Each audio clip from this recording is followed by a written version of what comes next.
November 29th, week 49, and we have about 4 more weeks, or 4 more weeks before 2009 is over. This year has shot by. I want to welcome everyone, especially my constituents in the 32nd district. Yes, I'm speaking in the future. Our district runs from Cottage Grove on the east all the way to Pulaski on the west, some parts of 64th down to primarily 72nd. But you know, further west it goes down near 83rd and Pulaski. Anyway, just to give you guys an update, I talk about the political things that occurred recently, but I want to just go through all 6 departments in our district and what I know that's happening. First and foremost, Monday is a safety day. From a safety standpoint, I know the family on 68th and Ada is still mourning the loss of Frederick over there. They had his funeral on Tuesday. I haven't been in touch with them. I'm sure they're still mourning right now to find out if we came together to help them financially or not. We still have reports of people being shot in our district and killed, so the news isn't promising from a safety standpoint. I do want to ask everyone, because the weather is changing now, to make sure your smoke alarms are working. Every Monday we're asking you to reach out to us if you had to ask for batteries.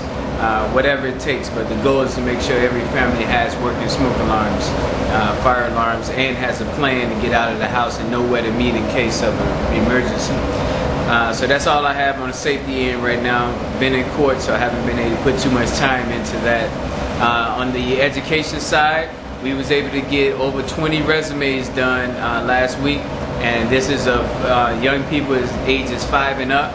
And these resumes are complete with how much service they've rendered this year. So that's good. We're going to keep growing that and increasing that to get everyone resume organized with their career clubs. So that's where we at from an education standpoint. None of the schools have been reached out to yet. We're still working on that. We want to make sure that our schools and the principals know we exist. That's still forthcoming.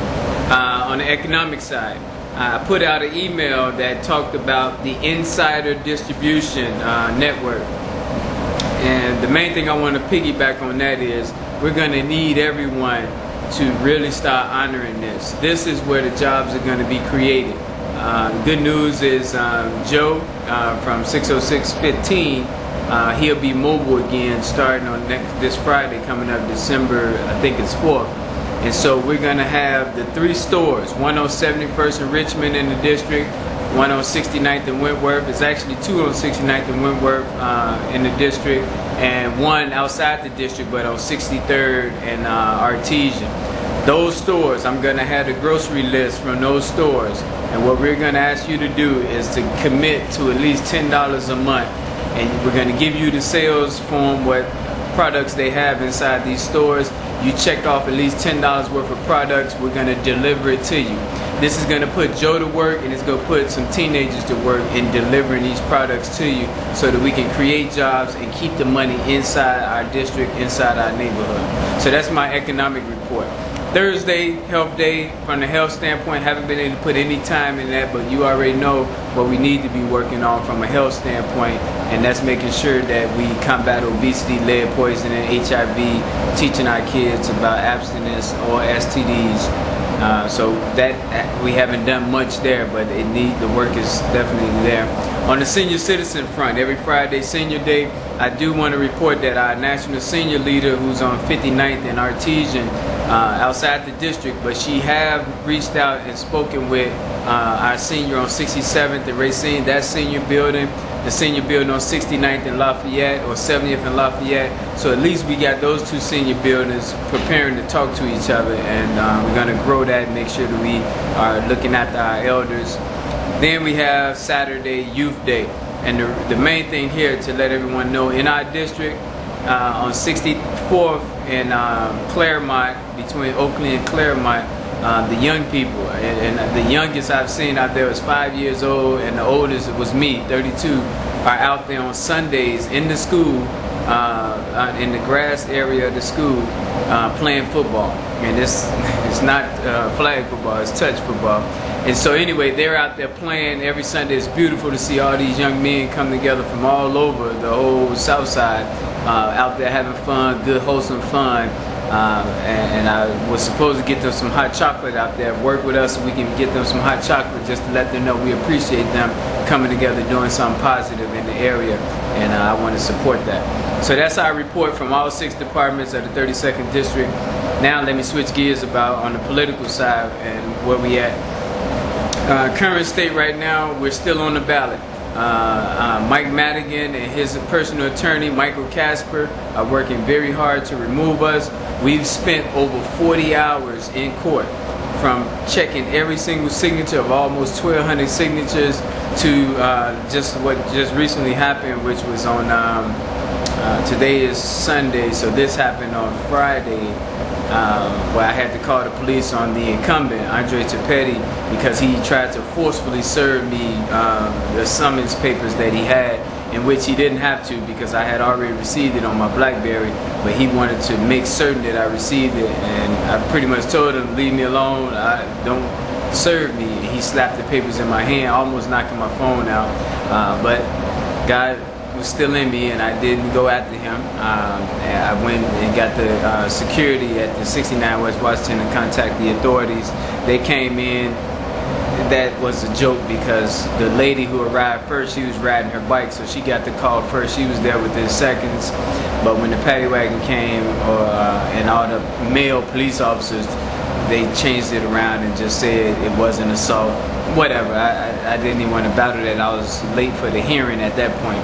So during the hearing, we was able to get another week, pretty much. We have until Wednesday, December 2nd, to turn in affidavits. And affidavits is just us affirming something that'll be signed before a notary. So we have 98 signatures that we had to have those 98 people re-sign the affidavit and have it notarized so that they can attest to them signing my original petition. This is one of the ghost tactics that Michael Casper and his team of lawyers have done. We won over one case. Yvette Williams dropped the other case, but this is the game.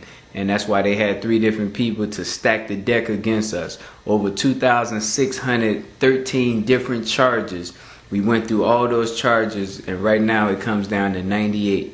And so we're going to work real hard. We've been working to get in touch with those 98 people to make certain that they know that their voices are getting ready to be stripped away from them. So please sign this affidavit and let your voices be heard.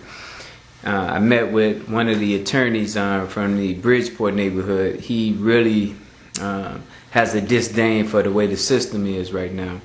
And I must say to everyone, I believe the average voter doesn't have a clue how this system is set up and designed to keep out anyone dealing with reform, change, anything that's against the status quo right now. And we have a lot of African American leaders who are benefiting from the condition staying just the way it is. Murders, rape, you name it.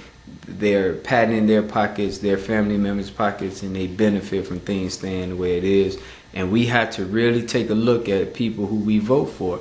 These are your tax dollars that you're spending, that they're spending, and you want to make sure you're getting the most out of it. So please, no more name recognition. Who cares? What are these people going to do to earn my vote and to keep my vote? Just because you've done one thing doesn't mean that you have my vote for life.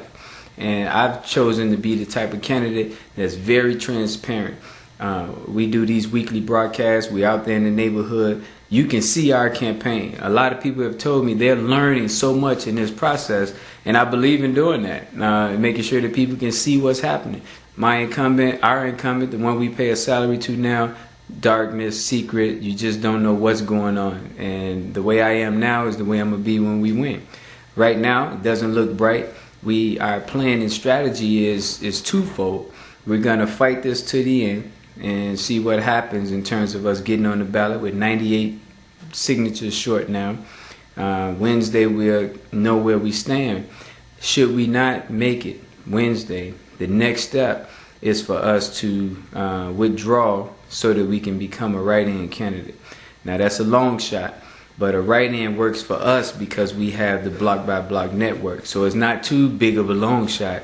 It'll just take us really going out there very hard and making sure that everyone knows block by block that the